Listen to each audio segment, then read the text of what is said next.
Dear 10th standard students, welcome back to my channel RRMS. Today we are going to see a sum from exercise 2.5, page number 62. Fourth sum. Find the 19th term of an AP, arithmetic progression, minus 11, minus 15, minus 19. It goes on. So, arithmetic progression is minus 11, minus 15, minus 19. So, A is the first term, first element minus 11.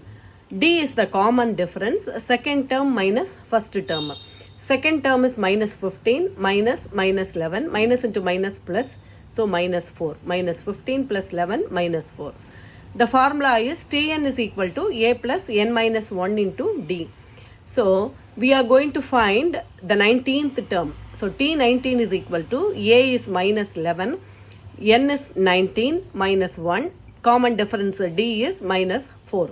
So, minus 11 plus 19 minus 1 is 18 minus 4. 19 minus 1 is 18. 18 4s are 72 minus plus into minus minus. So, minus 11 minus 72 minus 83. So, 19th term of an AP is minus 83. Hope you all understood.